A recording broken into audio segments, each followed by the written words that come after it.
ബിസിനസ്സിൻ്റെ പരാജയത്തെക്കുറിച്ച് പറയുമ്പോൾ എനിക്ക് ഏറ്റവും സങ്കടകരമായിട്ടുള്ള കാര്യം കുറച്ച് ആൾക്കാർ, അതായത് എനിക്ക് തോന്നുന്നൊരു 8-10 ആൾക്കാർ ഇത്രയും കാലത്തിൻ്റെ ഇടയ്ക്ക് ഈ ഒരു റീസൺ പറഞ്ഞ് വന്നവരുണ്ട് നമ്മൾ കൺസൾട്ടേഷനൊക്കെ ഇരിക്കുന്ന സമയത്ത്. അതായത് അത്യാവശ്യം സക്സസ് ആയിട്ട് ഓടുന്ന ബിസിനസ് തന്നെയായിരിക്കും, പക്ഷേ ഈ ഓൺടർപ്രണർ അവരുടെ ഇൻവോൾവ്മെൻറ്റ് നന്നായിട്ട് ആ ബിസിനസ്സിൽ ചെയ്യുന്നുണ്ട്. അതില്ലെങ്കിൽ ആ ബിസിനസ് പരാജയപ്പെടുന്നത് അയാൾക്കും അറിയാം.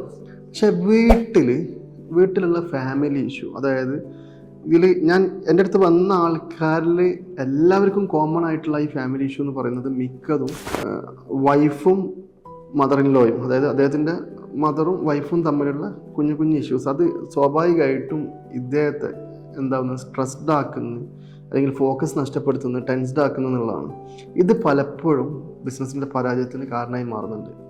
എനിക്ക് പറയാനുള്ളത് പേരൻസിനോടാണ്. ഇത് ആണുങ്ങളിൽ മാത്രമല്ല കേട്ടോ, മേ ബി വുമൺ ഓൺടർപ്രണേഴ്സിനും അല്ലെങ്കിൽ ബിസിനസ് അല്ലാത്ത ആളുകൾക്കൊക്കെ ഇതേ അനുഭവങ്ങൾ പല രീതിയിൽ അവരുടെ ലൈഫിനെ എഫക്റ്റ് ചെയ്യുന്നുണ്ടാവാം. ഇതിലെനിക്ക് പറയാനുള്ളത് പേരൻസിനോടാണ്. കാരണം നമ്മുടെ മക്കളെ കല്യാണം കഴിപ്പിക്കുക അല്ലെങ്കിൽ അവരെ കല്യാണം നടത്തി കൊടുക്കണം നമ്മുടെ ഉത്തരവാദിത്തത്തിൻ്റെ ഭാഗമാണ്. അതേസമയം ഒരു കാരണവശാലും നമ്മൾ എന്താ പറയുക, അത് കഴിഞ്ഞാൽ പിന്നെ അവരെ അനാവശ്യമായിട്ട് കൺട്രോൾ ചെയ്യാൻ നിൽക്കരുത് എന്നുള്ളതാണ്.